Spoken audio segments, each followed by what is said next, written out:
दिखाएंगे तिरंगे पर चल रही राजनीति पर हमारी खास कार्यक्रम सुभाष की बात। नमस्कार दोस्तों, हम आज़ादी का अमृत महोत्सव मना रहे हैं। हर घर तिरंगा, ये सरकार ने एक नारा दिया है और वो चाहती है कि हर आदमी अपने घर में तिरंगा फहराए। तिरंगा फहराना हम भारतीयों के लिए शान की बात है। मैं अपने बचपन को याद करता हूँ। मेरे पिता स्वतंत्रता संग्राम सेनानी थे, तो घर में एक माहौल था। तब नवीन जिंदल जैसी जिद भी नहीं थी, पर फिर भी वो अपने घर में तिरंगा फहराते थे। जब भी 15 अगस्त 26 जनवरी आती थी, मुझे लगता था एक उत्सव है। और हम लोगों ने देखा कि हमारे आसपास के जो पिता के मित्र थे वो तिरंगे को लेकर किस तरह उत्साहित होते थे। बाद में नवीन जिंदल जैसा एक व्यक्ति जो अमेरिका में जाता है और देखता है कि वहां पर लोग अपने राष्ट्रध्वज से कितना प्रेम करते हैं, और वो अपने देश लौटते हैं और रायगढ़ जो छत्तीसगढ़ में है वहां अपनी फैक्ट्री में तिरंगा लहराते हैं। तिरंगा जब्त किया जाता है, उन पर केस चलता है, पर वो हार नहीं मानते और वो हाई कोर्ट में जाते हैं।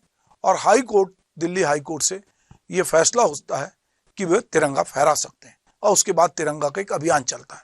अब सरकार ने हर घर तिरंगा एक अभियान चलाया। इसको लेकर पूरे देश में तरह तरह की राजनीति हो रही है। कांग्रेस पार्टी और बहुत सारी पार्टियां इसे भाजपा का एजेंडा करार दे रही हैं।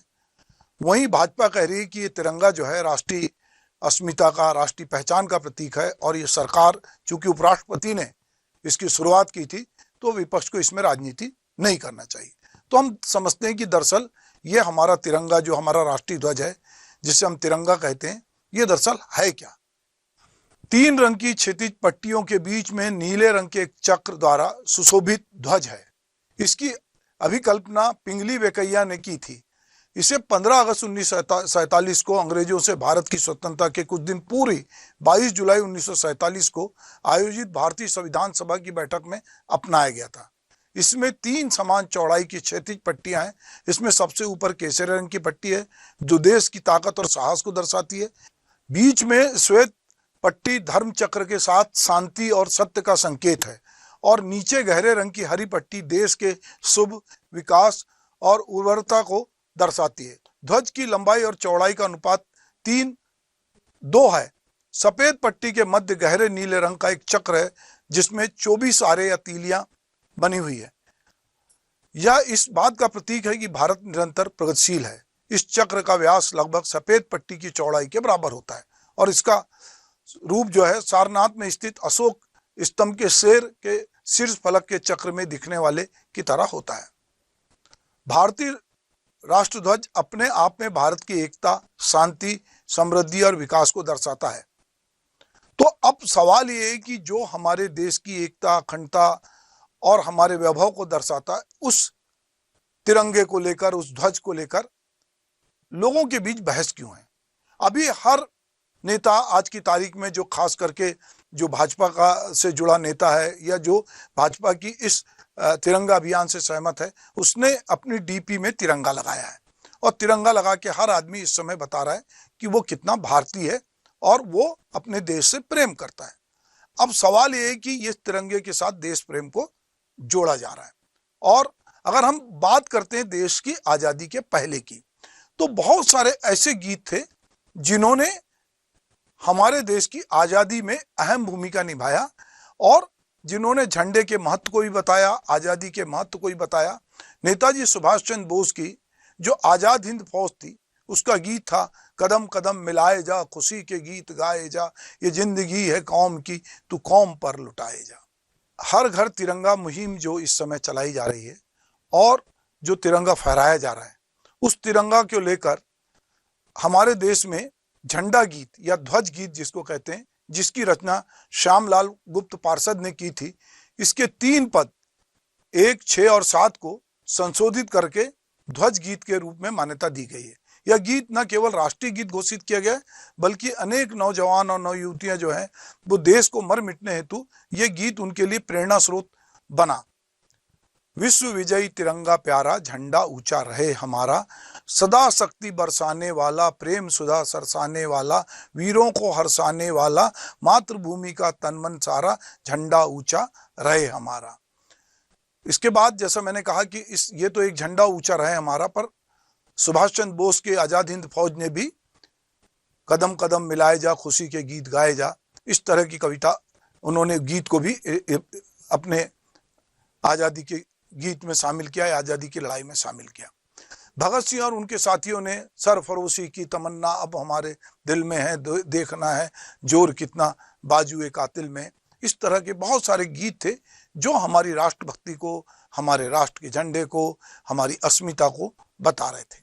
क्योंकि झंडा हमारी अस्मिता से जुड़ा हुआ है, झंडा हमारी पहचान है और झंडा फहराने के कुछ नियम भी बने हैं। जब अंतरिक्ष में प्रथम यात्री राकेश शर्मा गए और उनसे पूछा कि आपका भारत कैसा दिखता है, तो उन्होंने कहा था कि सारे जहां से अच्छा हिंदुस्तान हमारा, हम बुलबुलें हैं इसकी ये गुलसिता हमारा। तो हम कहीं ना कहीं अपनी राष्ट्रभक्ति को जब भी हमको अवसर मिलता है हम उसको व्यक्त करते हैं। 15 अगस्त 26 जनवरी ये दिन है जो हमारी स्वतंत्रता से या हमारे संविधान से जुड़े हैं, जिसको लेकर हम बहुत उत्साहित होते हैं।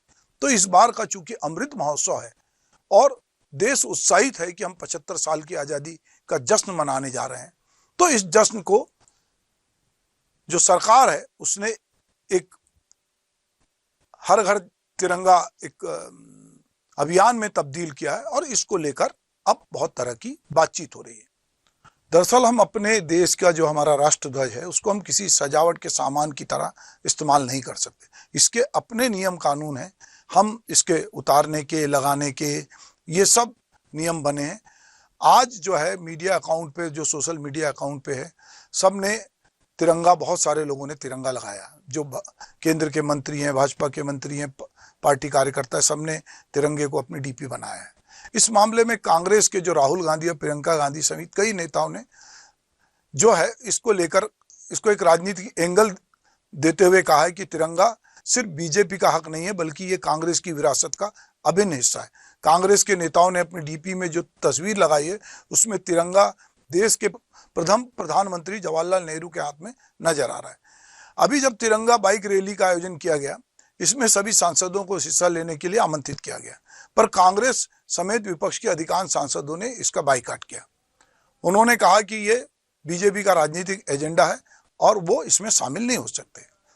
दरअसल बात यह है कि तिरंगे से किसी को ऐतराज नहीं है, बल्कि कहीं लगता है कि बीजेपी जिस तरह की राजनीति तिरंगे को लेकर कर रही है उससे कहीं लोग ऐतराज कर रहे हैं। अब चूंकि मामला तिरंगा का है और बीजेपी ने इस समय जो जो मुद्दे लिए हैं उन मुद्दों में जो बाकी विपक्ष है फंसता जा रहा है, उनके गले की हड्डी बनता जा रहा है कि वो इसको स्वीकार करें या ना स्वीकार करें, क्योंकि कहीं ना कहीं ये राष्ट्रीय अस्मिता से जोड़ दिया है। दरअसल हमारे भीतर देशभक्ति कितनी है या हम अपने देश को कितनी सम्मान करते हैं, क्या हम देशवासियों का सम्मान करते हैं, तो इसको लेकर जो बहुत सारे शायर हैं, तो अदम गौड़वी साहब जो कहते हैं वो बात अपने आप में बहुत महत्वपूर्ण है। मुझे ऐसे समय में अजम गौड़वी की कुछ जो गजलें हैं या जो कुछ शेर हैं वो याद आते हैं, तो उनकी बात अगर हम करें तो वो कहीं ना कहीं हमें अपने देश से रिकलेक्ट करती है, हमारे देश की आज़ादी से हमें जोड़ती है और हमारे देश में इस समय किस तरह के हालात हैं उसको भी वो बयान करती है। 100 में 70 आदमी फिलहाल जब नासाद हैं, दिल पे रखकर हाथ कहिए देश क्या आजाद है। उधर जमहूरियत की ढोल पीटे जा रहे हैं वो, इधर पर्दे के पीछे बरबीता है नवाबी है। आजादी का ये जश्न मनाएं वो किस तरह जो आ गए फुटपाथ पर घर की तलाश में। एक मजाक चल रहा है कि अपने घर में झंडा फहराएं, तो लोग कह रहे हैं कि हमारे पास झंडा तो है पर घर नहीं है। तो सवाल ये है कि बहुत सारे लोगों के पास घर नहीं है। हर घर में जब झंडा फहराने की बात हो रही है तो हमको ये भी बात सोचनी पड़ेगी कि लोगों के पास क्या घर है। देश से तो सबको प्यार है और देशभक्ति की भावना सब में है, चाहे वो फुटपाथ पे रहने वाले लोग हों, चाहे बड़ी बड़ी कोठियों में रहने वाले हों। पर ये देशभक्ति तब समझ में आएगी जब हर हाथ को काम मिलेगा, हर आदमी को घर मिलेगा, ये तय हुआ था। कहाँ तो तय था चिरागा हर एक घर के लिए, कहाँ मैसर नहीं शहर के लिए, यहाँ दरख्तों के साये में धूप होती है, चलो यहाँ से चलें उम्र भर के लिए। जो बात दुष्यंत कुमार कहते हैं, जो बात अदम गौड़वी कह रहे हैं, ये बात कहीं ना कहीं एक शायर को, एक लेखक को ये चुभती है। हिंदू या मुस्लिम के एहसास को मत छेड़िए, अपनी कुर्सी के लिए जज्बात को मत छेड़िए, हम में कोई हूण, कोई शक, कोई मंगोल है, दफन है जो बात, उस बात को अब मत छेड़िए। सहमी सहमी हर नज़र, हर पाँव में जंजीर है, ये मेरे आज़ाद हिंदुस्तान की तस्वीर है। दफन है कितने सिकंदर मुल्क की जिस खाक में, मोहतरम उसको समझते हैं मेरी जागीर है।